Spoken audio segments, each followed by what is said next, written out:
Bag-una ang ruta sa foot processions alang sa Fiesta Señor karong umaabot buwan sa Enero. Kini tungod sa padayong konstruksyon sa Cebu Bus Rapid Transit Project sa Osmeña Boulevard. Mas taas ug mas huot na ang ruta sa solemn foot procession nga moabot sa 6.4 kilometers itandi sa 5.4 kilometers kaniadtong Enero karong tuiga. Apil sab sa maapektuhan ang naandan nga ruta alang sa Walk with Jesus ug Walk with Mary. Ning tuiga, miabot sa 350,000 ang crowd estimate sa posisyon bispera sa Fiesta Señor. Tungod sa maong kabag-uhan, adunay pipila ka mga plano ang giandam sa mga kawani sa dakbayan sa Subo, paglikay sa mga posibleng kakulian nga mopatimaw subay sa pagpunsisok sa mga tawo panahon sa Fiesta Señor. Striktong mopatuman og no parking policy subay sa ruta sa mga posisyon ang Cebu City Transportation Office. Gamay narrow ang kalsada ron kaysa compared sa Osmeña Boulevard sa una. So, we will be giving informations, especially on the residences nga naa diha sa area. Kay basig anak nila i-park ang ilang mga sakyanan, wala na tay clamping nga pagabuhaton, towing na ta diretso.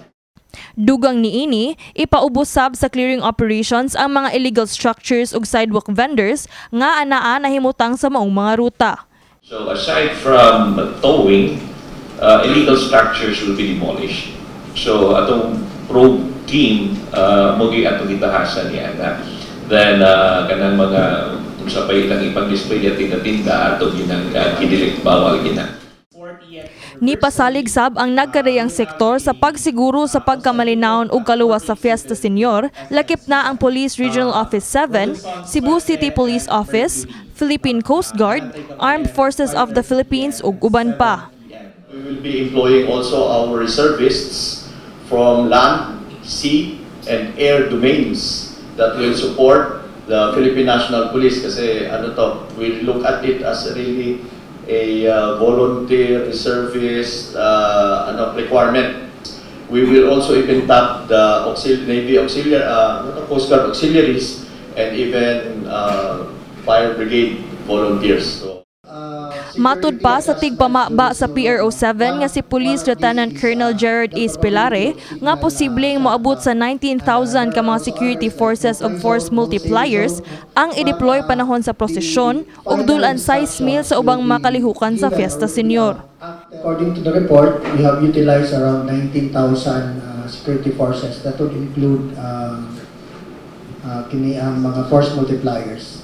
That estimate was during the most populated activity, which is the solemn procession. But all other activities, we only utilize around 5,000 to 6,000 security forces. But as of now, we are still going to conduct threat assessment for each activity para masuta nato kung unsa gyud appropriate number. Karong Enero 4, sugdan ang pre-fiesta activities, lakip na pagbisita sa imahen sa Señor Santo Niño sa mga prisuhan ug ospital sa Sugbo. Magsugod sab karong Enero 11 hangtod 19 ang novena masses. Kini si Queenie Joligon alang sa MyTV Cebu.